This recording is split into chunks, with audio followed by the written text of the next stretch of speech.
জয় তো শ্রী রামকৃষ্ণ বন্ধুরা, আমার পুজো হয়ে গেছে, তাই মনে করলাম যে পুজো যখন হয়ে গেছে ছোট্ট একটা ভিডিও করে নেই, বন্ধুদের সাথে শেয়ার করব।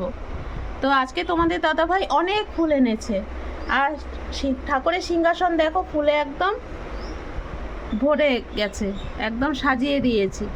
দেখো কি সুন্দর লাগছে দেখতে। আর মা লক্ষ্মীর ঘরটাও জবা ফুলে আমি একদম সাজিয়ে দিয়েছি, খুব ভালো লাগছে দেখতে, আমার ভীষণ ভালো লাগছে। তাই তোমাদেরকে আমি ভিডিওটা শেয়ার করলাম তোমাদের সাথে আর কি। আমার গোপালকে দেখছো যে জামা পরেনি, আমি জামা পরাইনি, শুধু দেখো এই যে প্যান্ট পরিয়ে রেখেছি গোপালকে, কারণ যে গরম পড়েছে আমাদেরই গায়ে কাপড় রাখতে ইচ্ছে হয় না, আর গোপাল তো ছোট বাচ্চা। তো যাদের যাদের বাড়িতে গোপাল আছে তোমরা কিন্তু সবাই নিজের সন্তান স্নেহেই গোপালকে রাখো, গোপালকে ভালোবাসো, গোপালকে পূজা করো। তো আমিও সেরকমই, আমি মনে করলাম যে গোপালকে জামা পরাবো, চুল পরাবো, সব কিছু দিয়ে সাজাবো, তো গোপালের বেশি গরম লাগবে, তার জন্য কিন্তু এই যে গোপালকে আমি একদম শুধু প্যান্ট পরিয়ে রেখেছি। এই যে দেখো, এই যে দেখো, শুধু প্যান্ট আমি পরিয়ে রেখেছি গোপালকে। তো তোমাদের মন্তব্য অবশ্যই জানাবে, আমি ঠিক করেছি কি ভুল। তো ভিডিওটা তোমাদের সাথে শেয়ার করতে ইচ্ছে করলো, তোমাদেরকে দেখাতে ইচ্ছে করলো, তোমাদেরকে দেখালাম। আর আমার অনেক বন্ধুরা পূজা করার পর ভিডিও পোস্ট করে, তো সেই ভিডিওগুলো দেখে আমার ভীষণ ভালো লাগে। আমার কোনো বন্ধু আছে তাদের ঠাকুরের সিংহাসন খুব সুন্দর, ঠাকুর ঘর খুব সুন্দর, তো ভীষণ ভালো লাগে। তো যা কিছু বলো না কেন, ঠাকুরের সিংহাসনের সামনে বসলে যেন সারা পৃথিবীর সুখ চলে আসে, সবটাই এইটুকু জায়গাতে। তো সেটাই আমার তাই ভালো লাগে। ঠাকুরের সামনে যখন বসি, ঠাকুর পুজো করতে বসি যখন, তখন সেই সময়টুকু আমার জন্য সব থেকে ভালো সময়, বা সব থেকে ভালো সময় সেইটুকু আমি কাটাই।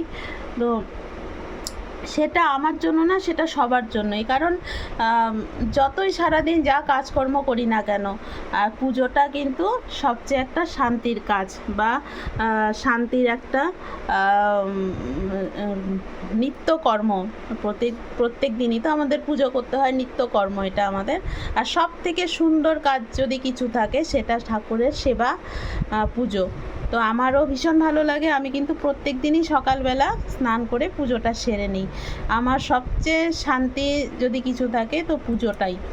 তো সারা জীবন ঘরের সব কিছুই তো করতে হবে, তো ঠাকুরের পুজোটাও সেটা আমাদের করতে হয়, বা আমরা সবাই করি।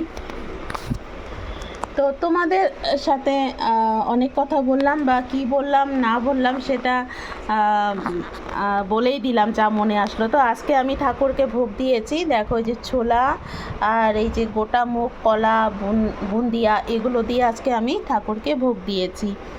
তো গোপালকে এক এক সময় এক এক রকম দেওয়ার চেষ্টা করি, সব সময় একঘেয়ে ভোগ ভালো লাগে না, যেরকম আমাদের মুখেও একঘেয়ে কিছু রচে না। তো আমিও চেষ্টা করি গোপালকে এক এক সময় এক একটা দেওয়ার। কতটুকু পারি, কতটুকু করি সেটা আমি কিছুই জানি না, যেটা গোপাল আমাকে দিয়ে করায়, বা গোপাল আমার থেকে যতটুকু নেওয়া সেটা সে নেয়, সেটা আমাকে দিয়ে করায়। ঠিক আছে বন্ধুরা, ভিডিওটা অনেক বড় হয়ে গেছে। আর এই যে দেখো, পুজো দেওয়ার সময় গোপালকে জল খাওয়াতে গিয়ে এই যে জায়গাটাও ভিজে গেছে, আমি এই জায়গাটা এখন একটু ঠিক করে দেব, গোপালকে একটু সরিয়ে বসাতে হবে।